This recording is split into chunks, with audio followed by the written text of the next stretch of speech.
નમસ્કાર દર્શક મિત્રો, સ્વાગત છે આપનું આપણી આ યુટ્યુબ ચેનલ ન્યૂઝ વિથ ભાવેશમાં। તો મિત્રો, સરકારી કર્મચારીઓ માટે પેન્શન હંમેશા નાણાકીય સુરક્ષાનો એક મોટો આધાર રહ્યો છે। તો ખાસ કરીને નિવૃત્તિ પછી જૂની પેન્શન યોજના પરિવારની આજીવિકા અને સ્થિરતા માટે ખૂબ જ મહત્વપૂર્ણ છે। તો માનવામાં આવે છે કે ઘણા રાજ્યોમાં નવી પેન્શન યોજના લાગુ થયા પછી કર્મચારીઓના માંગણીઓ અને આંદોલનોને કારણે સરકારે તાજેતરમાં જૂની પેન્શન યોજનાને ફરીથી પુનઃસ્થાપિત કરવાનો નિર્ણય લીધો છે।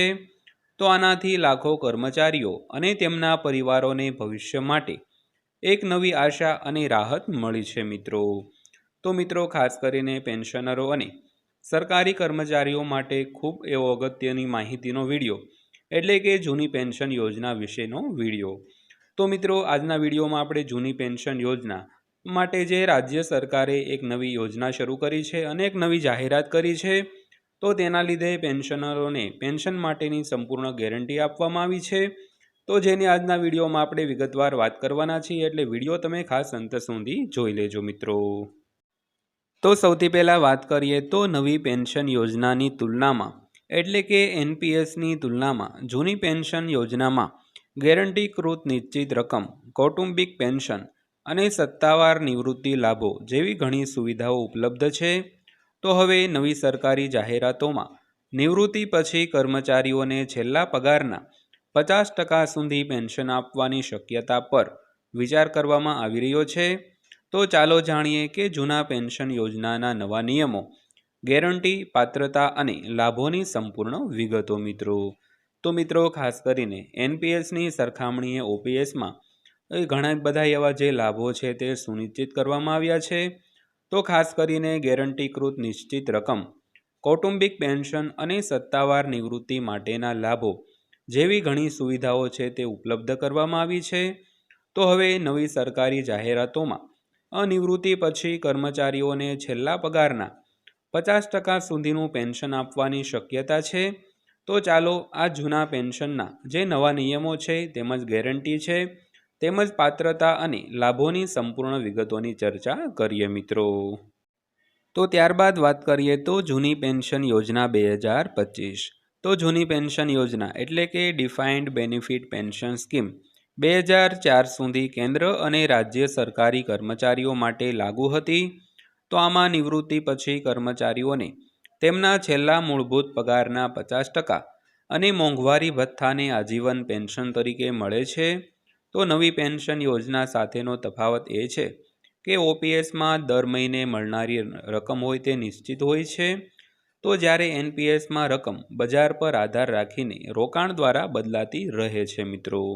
તો મિત્રો, ખાસ કરીને જૂની પેન્શન યોજનાનું એક નામ છે એટલે કે ડિફાઇન્ડ બેનિફિટ પેન્શન સ્કીમ, જે 2004 સુધી રાજ્ય અને કેન્દ્ર સરકારના કર્મચારીઓ માટે લાગુ હતી। અને આ પછી નિવૃત્તિ પછી કર્મચારીઓને તેમના છેલ્લા મૂળભૂત પગારના 50% તરીકે પેન્શન મળતું હતું અને મોંઘવારી ભથ્થું પણ આજીવન પેન્શન તરીકે મળતું હતું। તો નવી પેન્શન યોજના સાથેનો તફાવત એ છે કે ઓપીએસમાં દર મહિને મળનારી રકમ હોય તે નિશ્ચિત છે। તો જ્યારે એનપીએસમાં રકમ હોય તે બજાર એટલે કે માર્કેટ ઉપર આધાર રાખીને રોકાણ દ્વારા દર મહિને બદલાતી રહે છે મિત્રો। તો 2025માં જૂની પેન્શન યોજના ફરીથી ચર્ચામાં આવી છે, કારણ કે રાજસ્થાન, છત્તીસગઢ, પંજાબ, ઝારખંડ અને હિમાચલ પ્રદેશ સહિત ઘણા રાજ્યોએ જાહેરાત કરી છે કે સરકારી કર્મચારીઓને નિવૃત્તિ પછી ફરીથી જૂની પેન્શન યોજનાનો લાભ મળશે।